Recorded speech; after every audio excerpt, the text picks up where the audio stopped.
Մեքսիկացի բժիշկները Դուրանգո նահանգից 3 տարեկան աղջկա մոտ թռչնագրիպ են հայտնաբերել, ինչը երկրում առաջին դեպքն է։ Այս մասին ասվում է Մեքսիկայի առողջապահության նախարարության հայտարարության մեջ։ Առողջապահության նախարարությունը հայտնում է Մեքսիկայում թռչնագրիպի AH5N1 առաջին դեպքի մասին, որը տեղի է ունեցել Դուրանգո նահանգում բնակվող 3 տարեկան աղջկա մոտ։ Նշել են գերատեսչությունում, նրանք հավելել են, որ ապրիլի 1-ին ախտորոշման եւ համաճարակաբանական հսկողության ինստիտուտի կողմից հաստատվել է H5N1 գրիպի մարդու դեպք։ Հիվանդը հոսպիտալացված է Տորեոն քաղաքի 3-րդ աստիճանի բաժանմունքում, նրա վիճակը գնահատվում է ծանր, ավելացրել են առողջապահության նախարարությունից։ Ուկրաինայի նախագահ Վոլոդիմիր Զելենսկին ի վիճակի չէ որոշումներ կայացնել, որոնք կնպաստեն Ուկրաինայի հակամարտության կարգավորմանը։ Այս մասին հայտարարել է ԱՄՆ բանակի պաշտոնաթող փոխգնդապետ Դենիել Դևիսը։ Զելենսկին ոչ պիտանի գործընկեր է բանակցությունների համար, քանի որ նա ի վիճակի չէ ընդունել պատերազմը դադարեցնելու համար անհրաժեշտ որոշումները, ընդգծել է նա։ Ինչպես նշել է Դևիսը, Զելենսկին լրջորեն սխալվում է հակամարտության շրջանակներում իր հնարավորությունների հարցում։ Այսօր Բաքվի բանտում գտնվող Դավիթ Բաբայանի ծնունդն է։ Դավիթին արդեն 15 տարի է ճանաչում եմ, դեռ չեմ խոսում այն մասին, որ դրանից 4-ը միասին աշխատել ենք Արցախի նախագահի աշխատակազմում։ Ամբողջ կյանքը գիտությանն ու պետական ծառայությանը նվիրած մարդն այսօր բանտում է, այն էլ ադրբեջանական։ Իր ընտանիքին ու երկրին նվիրված մարդ, ով անչափ սիրում էր Արցախն ու անմնացորդ նվիրված էր իր հայրենիքին։ Դավիթ ջան, ծնունդդ շնորհավոր, ազատություն քեզ ու Բաքվի բանտերում գտնվող բոլոր հայերին, գրել է Ազգային ժողովի պատգամավոր Տիգրան Աբրահամյանը։ Իսրայելի վարչապետ Բենյամին Նեթանյահուն ծրագրում է երկուշաբթի օր այցելել Վաշինգտոն հանդիպելու ԱՄՆ նախագահ Դոնալդ Թրամփի հետ։ Այս մասին հայտնում է Axios պորտալը հղում կատարելով սեփական աղբյուրներին։ Կողմերը կքննարկեն ԱՄՆ-ի սահմանած ներմուծման մաքսատուրքերը, Իրանի միջուկային ծրագիրը եւ Գազայի հատվածում տիրող իրավիճակը։ Axios-ը նշում է, որ ճանապարհորդությունն ի սկզբանե նախատեսված էր ապրիլի կեսերին։ Պորտալի զրուցակիցները հայտնել են, որ այցի ժամկետը դեռ կարող է փոխվել կապված կոռուպցիոն գործով մոտ ապագայում Իսրայելում նախատեսված դատական լսումների հետ, որին սպասվում է Իսրայելի վարչապետի մասնակցությունը։ Ըստ Axios-ի, Նեթանյահուն կարծում է, որ ԱՄՆ-ի եւ Իրանի միջև միջուկային համաձայնության հասնելու հնարավորությունները չափազանց ցածր են եւ ցանկանում է Թրամփի հետ պայմանավորվել հարվածելու Իրանի միջուկային օբյեկտներին, եթե դիվանագիտությունը ձախողվի։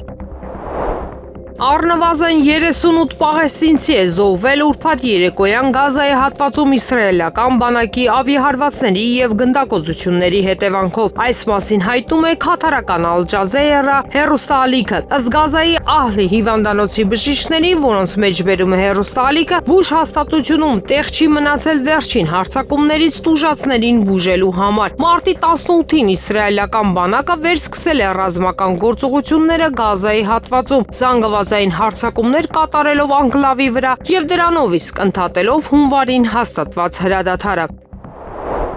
Վենեսուելան կհաղթահարի ԱՄՆ նախագահ Դոնալդ Թրամփի կողմից աշխարհին հայտարարած առևտրատնտեսական պատերազմի դժվարությունները։ Այս մասին հայտարարել է Բոլիվարիայի հանրապետության նախագահ Նիկոլաս Մադուրոն։ Մենք պատրաստ ենք հաղթահարել տնտեսական պատերազմի ցանկացած դժվարություն, որ ԱՄՆ նախագահը հայտարարեց ամբողջ աշխարհին եւ Վենեսուելային, ասել է Մադուրոն Վենեսուելա տելևիզիոն հեռուստաալիքի եթերում։ Նա կարծում է, որ Թրամփը մաքսատուրքային եւ հարկային միջոցներ է ձեռնարկել այն երկրների դեմ, որոնք կարող են մարդկությանը եւ Վենեսուելային զրկել ապագա ունենալու իրավունքից։ Մադուրոն ընդգծել է, որ հանրապետությունը պատրաստվել է համաշխարհային առևտրային եւ տնտեսական պատերազմի եւ մշակել է ծրագրեր ցանկացած հնարավորության համար, քանի որ Վենեսուելան ազատ, ինքնիշխան եւ անկախ երկիր է։ Թրամփը ապրիլի 2-ին հայտարարեց, որ մաքսատուրքեր կսահմանի 185 երկրների եւ տարածքների ապրանքների վրա։ Եվրոպացիները պետք է ապահովեն հակամարտության ավարտը նախքան Ուկրաինա խաղաղապահների հնարավոր տեղակայման հարցը քննարկելը։ Այս մասին Welt-ին ասել է Ֆինլանդիայի նախագահ Ալեքսանդր Ստուբը։ Այս թեման վերածվել է ընթացքից լրիվ շեղված խորհրդանշանական քննարկման, ընդգծել է նա։ Ֆինլանդիայի նախագահի խոսքով նախ անհրաժեշտ է հրադադարի հասնել հակամարտության շրջանակներում, այնուհետև խաղաղություն հաստատել եւ հետո միայն խաղաղապահների միջոցով խաղաղություն ապահովել։ Ուկրաինայի կողմից աճող ագրեսիայի համատեքստում միայն ժամանակի հարց է, երբ Ռուսաստանը կուժեղացնի իր հարձակումները հանրապետության տարածքի վրա։ Այս մասին գրում է ՄԿ-ն իրազեկ աղբյուրներին հղումով։ Ըստ հրատարակության զրուցակիցների Ռուսաստանի Դաշնության նախագահ Վլադիմիր Պուտինն արդեն հանձնարարել է պաշտպանության նախարար Անդրեյ Բելոուսովին պատրաստվել պատասխան գործողությունների մոտ ապագայում Ռուսաստանի Դաշնության զուն կարող է լայնածավալ հարձակում սկսել ուկրաինական օբյեկտների վրա։ Նշվում է, որ Մոսկվան դիտարկում է էներգետիկ ոլորտում ժամանակավոր հրադադարի մասին համաձայնագրից դուրս գալու հնարավորությունը։ Ռուսական կողմը նախատեսում է առաջիկա օրերին ԱՄՆ-ին տեղեկացնել իր որոշման մասին։ Եթե Վաշինգտոնը չկարողանա ճնշում գործադրել Կիևի վրա, Մոսկվան կարող է դադարեցնել մասնակցությունը այս ձևաչափին մինչև ապրիլի 5-ը կամ 6-ը, որից հետո կրկին բարձր ճշգրտության սպառազինության հարվածներ կհասվեն Ուկրաինայի էներգետիկ ենթակառուցվածքին, ասվում է զեկույցում։ Թուրքիան շահագրգռված չէ տարածաշրջանում անկայունության նոր օջախով եւ չի ցանկանում, որ ԱՄՆ-ն հարձակվի Իրանի վրա։ Այս մասին Reuters-ին ասել է Թուրքիայի արտգործնախարար Հական Ֆիդանը։ Մեր տարածաշրջանը չի կարող իրեն թույլ տալ հերթական պատերազմը, անկայունության եւս մեկ հսկայական աղբյուր, եւ մենք չգիտենք, թե ինչպիսի էսկալացիա կարող է լինել նման հարձակման դեպքում։ Հետեւաբար մենք չենք ցանկանում, որ ԱՄՆ-ն հարձակվի Իրանի վրա։ Մեզ, ինչպես նախկինում, պետք է տեսնել խաղաղության շուրջ բանակցություններ երկու շահագրգիռ կողմերի միջև, մեջբերել է գործակալությունը Ֆիդանի խոսքերը։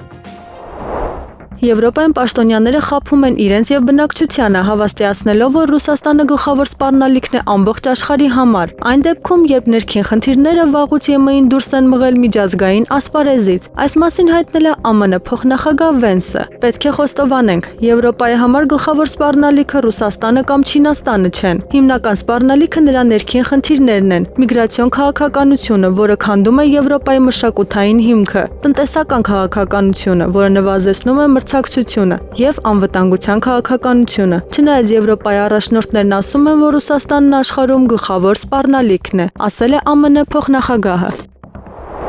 Ուկրաինան խաղաղ բնակչության վրա հարձակումներով ցույց է տալիս, որ իր ծրագրերի մեջ չի մտնում հրադադարը եւ հակամարտության քաղաքական կարգավորման հասնելը։ Այս մասին հայտնել է ՌԴԱԳՆ պաշտոնական ներկայացուցիչ Մարիա Զախարովան։ Այս բոլոր փաստերը խոսում են այն մասին, որ Կիևի պլանների մեջ չեն մտնում հրադադար եւ հակամարտության քաղաքական կարգավորման հասնելը։ Զելենսկու ռեժիմը խաղաղության քաղաքական կամք չունի, ասվում է դիվանագետի հայտարարության մեջ։ Նրա խոսքով Կիևը նպատակաուղղված հարձակվում է Ռուսաստանի սահմանամերձ շրջանների վրա, ռուսների շրջանում խուճապ տարածելու համար։ Եվրոպացիները պետք է ապահովեն հակամարտության ավարտը, նախքան Ուկրաինա խաղաղապահների հնարավոր տեղակայման հարցը քննարկելը։ Այս մասին ասել է Ֆինլանդիայի նախագահ Ալեքսանդր Ստուբը։ Այս թեման վերածվել է ընթացիկ լրիվ շեղված խորհրդանշական քննարկման, ընդգծել է նա։ Ֆինլանդիայի նախագահի խոսքով նախ անհրաժեշտ է հրադադարի հասնել հակամարտության շրջանակներում, այնուհետև խաղաղություն հաստատել եւ հետո միայն խաղաղապահների միջոցով խաղաղություն ապահովել։ Կանադայի ԱԳՆ նախարար Մելանի Ժոլին ՆԱՏՕ-ի երկրների ԱԳՆ նախարարների հանդիպման ժամանակ հայտարարել է, որ Ռուսաստանի համար պետք է վերջնաժամկետ սահմանել ուկրաինական հակամարտությունում զինադադարի ընդունման վերաբերյալ։ Նախարարը սպառնացել է, որ հետևանքներ կլինեն Ռուսաստանի համար, եթե նա չհամաձայնի հրադադարի պայմաններին։ Ժոլիի խոսքով նախարարները քննարկել են ուկրաինական հակամարտությունը եւ աջակցել են բանակցություններին ԱՄՆ-ի կողմից։ Նախարարը հայտարարել է, որ Ռուսաստանը պետք է հակամարտության վերաբերյալ ավելի հստակ դիրքորոշում ներկայացնի։ Ուկրաինան պատրաստ է ցանկացած սադրանքի խափանելու Ռուսաստանի եւ ԱՄՆ-ի միջև հակամարտության կարգավորման շուրջ բանակցությունները։ Այս մասին Telegram-ի իր ալիքում հայտարարել է Ռուսաստանի Դաշնության արտաքին գործերի նախարարության հատուկ հանձնարարություններով դեսպան Ռուդիոն Միրոշնիկը։ Ռուսաստանի եւ ԱՄՆ-ի բանակցությունները խափանելու համար Կիևը պատրաստ է ցանկացած սադրանքի առաջին հերթին իր տարածքում, ընդգծել է նա։ Միրոշնիկի խոսքով առաջին հերթին խոսքը Ուկրաինայի տարածքում սադրանքների մասին է, որտեղ նրանց ոչ ոք չի խանգարում, նսեմ ասել սեփական բնակչությանը։ Գերեվարված ուկրաինացի զինծառայող Ալեքսանդր Գորբը 10-ին տված հարցազրույցում պատմել է իր հրամանատարի հանցագործությունների մասին ուղղված խաղաղ բնակչության եւ գերեվարված ռուս զինվորների դեմ։ Նա պատմել է ինչպես է իր հրամանատարը ֆիզիկական բռնություն ենթարկել խաղաղ բնակչությանը։ Նրա խոսքով որոշ գերիներ հրամանատարի հետ զրույցներից հետո չեն վերադարձել։ Գորբը նկարագրել է ինչպես է տեղի բնակչությունը ենթարկվել ծեծին։ Նա նաեւ հաստատել է, որ հրամանատարն անձամբ մասնակցել է գերեվարված ռուս ծառայողների նկատմամբ իրականացրած դաժան գործողություններին։ Գերմանիայում երկրորդ համաշխարհային պատերազմի ավարտի 80-ամյակի նվիրված հիշատակի միջոցառումներից ռուսների եւ բելարուսների հնարավոր արտաքսումը ոչ այլ ինչ է, քան Գերմանիայի արտգործնախարարության ղեկավար Աննալենա Բերբոկի կամքի հաղթանակ։ Այս մասին Տելեգրամի իր ալիքում հայտարարել է Ռուսաստանի արտաքին գործերի նախարարության պաշտոնական ներկայացուցիչ Մարիա Զախարովան։ Գերմանիայի արտաքին գործերի նախարարության ռևանշիստ եւ նեոնացիստ Աննալենա Բերբոկի գլխավորությամբ խորհուրդ է տվել Ռուսաստանի եւ Բելարուսի պաշտոնական ներկայացուցիչներին չհրավիրել երկրորդ համաշխարհային պատերազմի ավարտի 80-ամյակի կապակցությամբ հիշատակի միջոցառումներին, ընդգծել է նա։ Դիվանագետը նշել է, որ եթե Գերմանիայում իսկապես վռնդեն ռուսներին եւ բելարուսներին նախկին խորհրդային քաղաքացիներին հաղթանակի միջոցառումներից, ապա այլ կերպ քան նացիզմի վերածնունդ դա չի կարելի անվանել։ Քրդական Սիրիայի դեմոկրատական ուժերի շուրջ 450 մարտիկ ուրբաթ օրը լքել են Սիրիայի Հալեբ քաղաքի հյուսիսում գտնվող Աշրաֆիա եւ Շեյխ Մաքսուդ շրջանները համաձայն Սիրիայի անցումային կառավարության հետ ձեռք բերված պայմանավորվածության։ Այս տվյալները աղբյուրներին հղումով հաղորդում է Ալ-Արաբիա հեռուստաալիքը։ Նրանց տվյալներով SDF-ի մոտ 450 մարտիկ լքել է Հալեբը տարահանված աշխարհազորայինների առաջին խմբի կազմում։ Համաձայնագիրը նախատեսում է, որ Աշրաֆիա եւ Շեյխ Մաքսուդ շրջաններում մնացած քրդական ստորաբաժանումները կներառվեն հասարակական անվտանգության ուժերի կառույցներում։ Բացի այդ, ձեռք բերված պայմանավորվածությունների համաձայն բանտից կազատվեն SDF-ի 170 ներկայացուցիչներ եւ սիրիական անվտանգության ուժերի մոտ 400 կալանավորված անդամներ։ Նրանցից մի քանիսն արդեն ազատ են արձակվել վերջին օրերին։ Սանա լրատվական գործակալությունը ուրբաթ օրը հաղորդել է, որ քուրդ զինյալների առաջին շարասյունները Սիրիայի անվտանգության ուժերի ուղեկցությամբ լքել են Հալեպը դեպի Եփրատ գետի արևելյան ափ։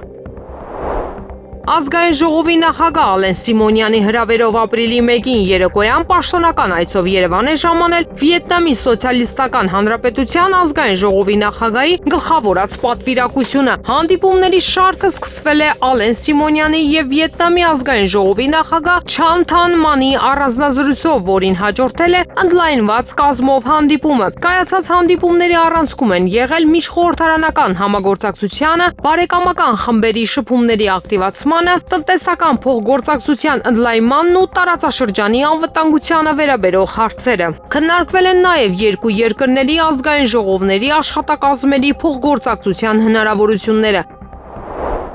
Ֆրանսիայի նախագահ Էմանուել Մակրոնը կարող է դառնալ Եվրոպայի ներկայացուցիչը Ուկրաինայում խաղաղության շուրջ Ռուսաստանի հետ բանակցություններում, գրում է Թելեգրաֆը։ Այս մասին պնդել են աջակիցների կոալիցիայի որոշ անդամներ Ուկրաինայի հարցով հնարավոր համաձայնագրի եւ խաղաղության երաշխիքներին աջակցելու համար, հայտնել է թերթը։ Ելիսեյան պալատի աղբյուրը պարբերականին հայտնել է, որ Ֆրանսիայի առաջնորդը պատրաստակամություն է հայտնել հանդես գալ որպես եվրոպական միջնորդ, երբ ժամանակը գա։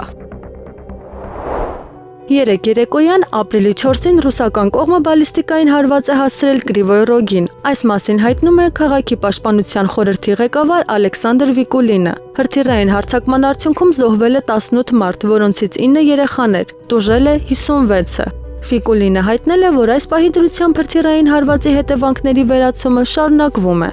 Ուկրաինան տեխնիկական խումբ կուղարկի ԱՄՆ հազվագյուտ մետաղների համաձայնագրի շուրջ ամերիկացի գործընկերների հետ բանակցելու համար։ Նման հայտարարություն է արել Ուկրաինայի նախագահ Վոլոդիմիր Զելենսկին։ Ուկրաինայի առաջնորդի խոսքով հաջորդ շաբաթ ինքը կհաստատի համաձայնագրի փոփոխությունները, որից հետո ԱՄՆ կմեկնի տեխնիկական թիմ ամերիկացի գործընկերների հետ երկխոսության համար։ Սելենսկին պարզաբանել է, որ ինքը չի մեկնի Վաշինգտոն։ Եվրոպան պետք է կոնկրետ առաջարկներ մշակի Ուկրաինայի համար անվտանգության երաշխիքների վերաբերյալ, հայտարարել է ԱՄՆ պետքարտուղար Մարկո Ռուբիոն։ Եվրոպան պետք է կոնկրետ առաջարկներ մշակի ուկրաինացի ժողովրդի անվտանգության վերաբերյալ, ասել է պետքարտուղարը։ Նրա խոսքով պետք է ավելի քիչ խոսել եւ ավելի շատ գործել։ Արգենտինայի նախկին նախագահ Քրիստինա Ֆերնանդես դե Կիրշները պետության գործող ղեկավար Խավիեր Միլեին համեմատել է Ուկրաինայի առաջնորդ Վոլոդիմիր Զելենսկու հետ, այն կարևորության պատճառով, որը նա տալիս է ԱՄՆ-ի հետ հարաբերություններին։ Նայեք Զելենսկու ծաղրածուին վայել պահելաձևին օվալաձև աշխատասենյակում եւ հետեւություններ արեք, ինչ է պատահում նրանց հետ, ովքեր դադարում են լինել անհրաժեշտ, ընդգծել է նա։ Քաղաքական գործիչը նաև ծաղրել է Միլեին միջոցառմանը մասնակցելու նպատակով ԱՄՆ մեկնելու համար։ Այնուամենայնիվ առաջնորդների հանդիպումն այդպես էլ չի կայացել, ինչպես կարելի էր այդքան ժամանակ եւ գումար վատնել, ասել է Կիրշները։ Սեուլում արդեն երկրորդ օրն է, ինչ ընթանում են Կորեայի Հանրապետության նախկին նախագահ Յուն Սեոկ Յեոլի կողմնակիցների եւ քաղաքական հակառակորդների ցույցերը, այս մասին հայտնում է TASS-ի թղթակիցը։ Ապրիլի 4-ին Սահմանադրական դատարանը միաձայն պաշտոնանկ արեց Յուն Սեոկ Յոլին։ Չնայած թույլ անձրևին, նախկին նախագահի կողմնակիցները հավաքվել են Գվանգվամուն հրապարակի մոտ դեմ արտահայտվելու նրա իմպիչմենթին։ Այստեղ նրանք ոչ միայն հանդես են գալիս ի պաշտպանություն Յուն Սեոկ Յոլի, այլև քննադատում են ընդդիմադիր առաջնորդ Լի Ջե Մյունգին, Տոբուրո դեմոկրատական կուսակցության նախագահին, վերջինս ֆավորիտ է համարվում գալիք նախագահական ընտրություններում, որոնք պետք է կայանան պետության ղեկավարի պաշտոնանկությունից 60 օրվա ընթացքում։ Պաշտպանության նախարարության կանայք վիրավորված են Սուրեն Պապիկյանից։ Հրապարակը գրում է, որ տղամարդկանց միջավայրում աշխատող ու ծառայող կանայք մարտի 8-ը տխուր աննկատ անցկացնելուց հետո մտածել են գուցե ապրիլի 7-ին կարժանանան շնորհավորանքի, բայց շատ կուլտուրական մեզ 3 մարտի կոմբինացիա ցույց տվեցին, ասացին, եթե լիներ մարտի 8-ին կլիներ, վերջ թեման փակված է, նույնիսկ բարձրախոսով չշնորհավորեցին, դա էլ հոփողով չի, տարական հարգանք է, որին չարժանացրին։ Այսքան անտեսված ու արհամարված երբեք չեն եղել, Զայրութը չթաքցրեց կինը։ Ըստ նրա, երբ կադրերի վարչությունից նախարարին են ներկայացրել զորքի եւ նախարարության կանանց ցուցակը տոնական պարգևավճարի հրամանը ստորագրելու համար, չի հաստատել, ասել է գումար չկա, զենք պետք է գնենք։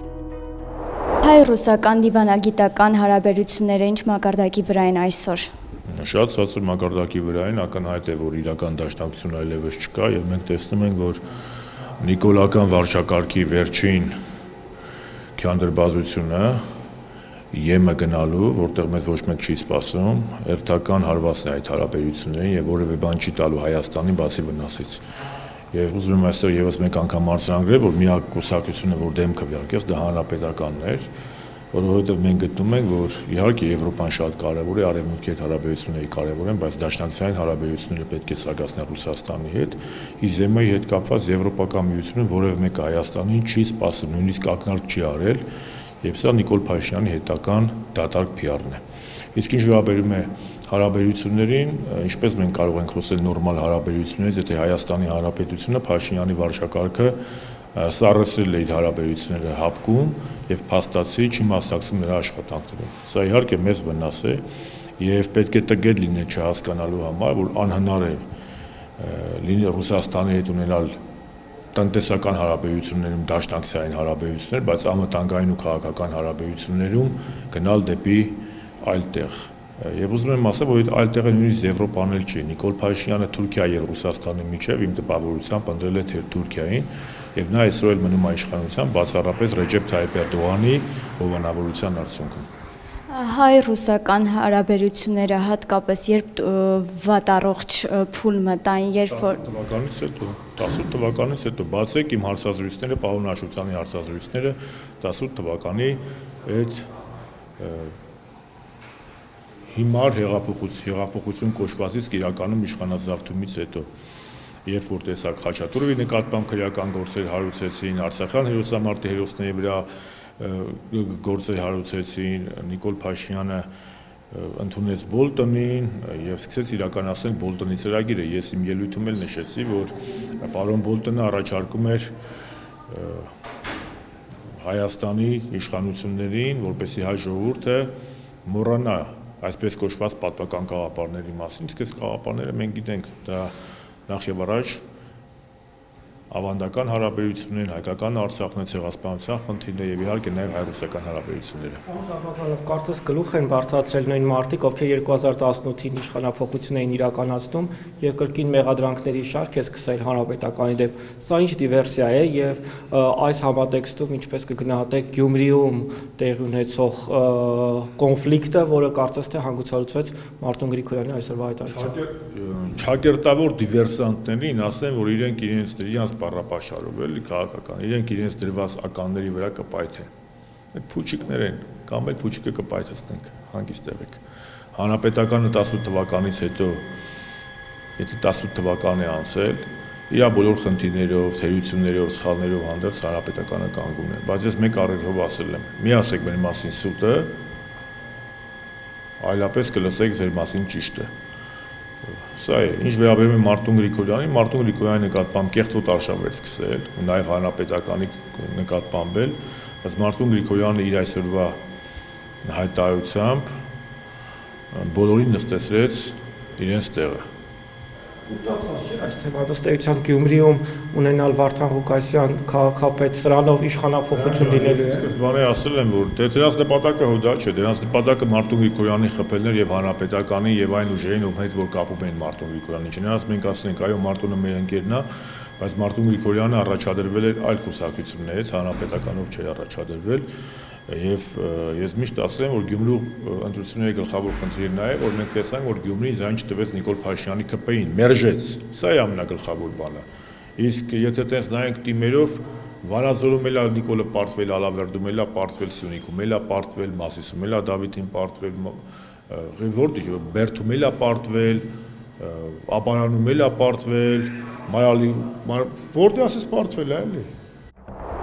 Ամերիկայի Միացյալ Նահանգների նախագահ Դոնալդ Թրամփն ապրիլի 2-ը հռչակել է ոչ ավել ոչ պակաս Ամերիկայի ազատագրման օր։ Այդ օրը նա հանդիսավոր պայմաններում հայտարարեց Միացյալ Նահանգներ ներմուծվող ապրանքների աննախադեպ բարձր մաքսատուրքերի մասին։ Վարդերի պարտեզում Թրամփը հայտարարել է, որ սա ամենակարևոր օրերից մեկն է ամերիկյան պատմության մեջ։ Դա մեր տնտեսական անկախության հռչակագիրն է, ասել է Թրամփը։ Մաքսատուրքերից չեն խուսափի նաև Հայաստանի արտահանողները, թեպետ Հայաստանից ԱՄՆ արտահանումն այնքան էլ մեծ չէ։ 2017-ից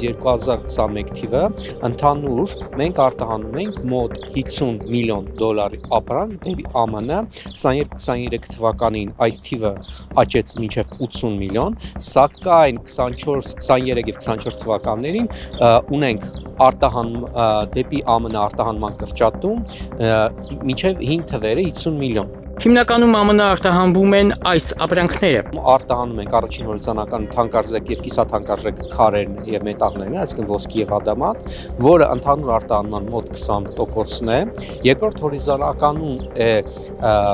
խմիչքը, այսինքն ոգելիչ եւ ոչ ոգելիչ խմիչքը, որը կազմում է արտահանման մոտ 15%-ը, հաջորդիվ գալիս է բանջարեղենային պահածոները, որից հետո գալիս է կաթնամթերքը։ Հայաստանի ապրանքների համար կգանձվի 10% տուրք։ Այս առումով հայրենական տնտեսվարողները հայտնվել են մինիմալ զամբյուղի մեջ։ Նույն մաքսատուրքն է գործում նաև հարևան Վրաստանի եւ Ադրբեջանի համար։ Հետաքրքրական է, որ մաքսատուրք չի սահմանվել Ռուսաստանի եւ Բելարուսի համար։ Այս որոշման բացասական ազդեցությունները կանխատեսվում են հատկապես Եվրամիության երկրները։ Բացասական հետևանքների մասին մեկնաբանություն արդեն հնչել է Լեհաստանի ղեկավարության կողմից։ Մաքսատուրքների բարձրացումը ոչ դրական հետևանքներ է ունենալու նաև հենց իրենց ամերիկացիների համար, գնաճի եւ թաքնված հարկերի տեսքով։ Սակայն սրանով ԱՄՆ լուծում է իր ներքին ֆինանսական խնդիրները։ Հայաստանից եւ այլ պետություններից ներմուծված ապրանքների մաքսատուրքերը սահմանվել են հետեւյալ տրամաբանությամբ։ Պետությունը, որը որոշակի մաքսատուրք է սահմանել ԱՄՆ-ից ներմուծման վրա,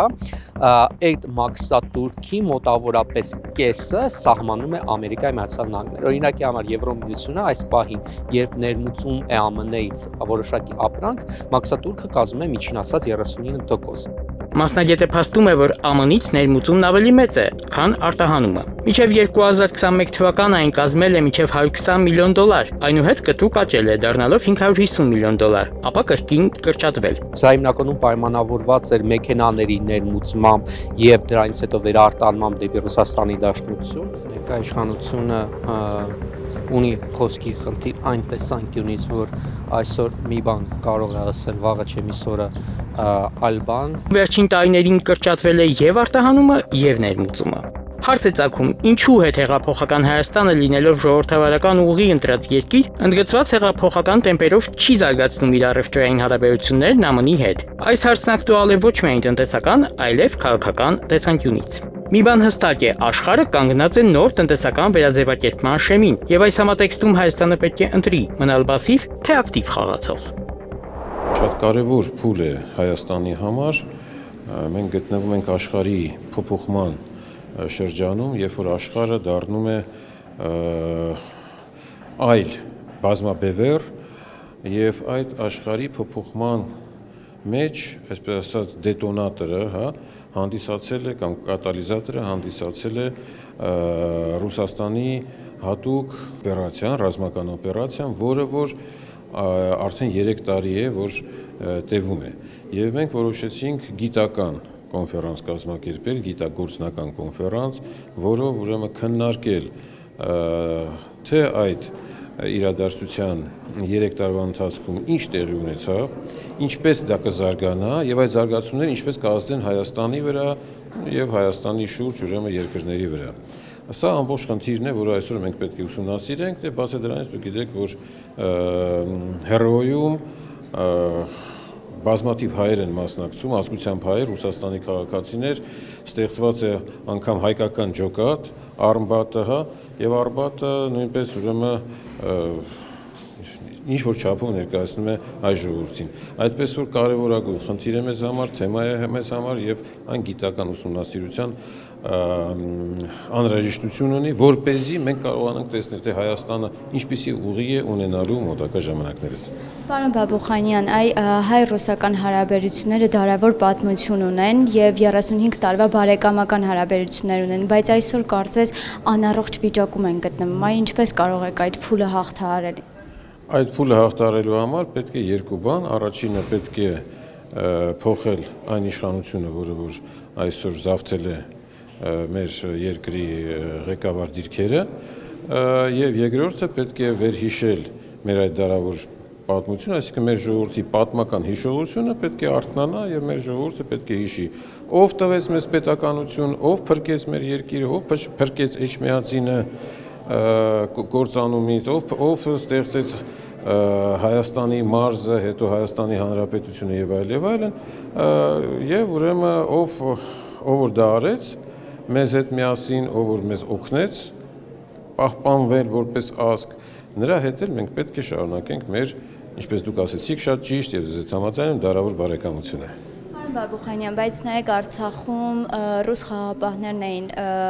այսպես ասած խաղապահում Արցախը, բայց Արցախում տեղի ունեցավ պատերազմ եւ օկուպացվեց ադրբեջանցիների կողմից։ Այստեղ ռուսների կարող ենք մեղադրել, թե ոչ։ Ուրեմն պետք է հիշել, որ Ռուսաստանը նախ փրկեց մի պահ Արցախը, երբ որ արդեն թուրքը մտնում էր Ստեփանակերտ, ռուսական զորքը մտավ եւ փրկեց Արցախը, ուրեմն այդ կործանումից, սակայն ցավոք սրտի Հայաստանի իշխանության դավաճանական դիրքորոշումը բերեց այս ցավալի արդյունքների, ինչ որ դուք ասում եք, եւ արդեն դարձավ անհնար պահպանելը։ Իսկ այժմ եղանակի մասին Երևանում ապրիլի 4-ի գիշերը սպասվում է առանց ստեղումների եղանակ։ Ապրիլի 5-ին երեկոյան ժամերին սպասվում է կարճատև անձրև, հնարավոր է նաև ամպրոպ։ Մարզերում ապրիլի 4-ից ցերեկը 5-ին առանձին շրջաններում օրվա ընթացքում սպասվում է կարճատև անձրև, հնարավոր է նաև ամպրոպ։ Օդի ջերմաստիճանն էապես չի փոխվի։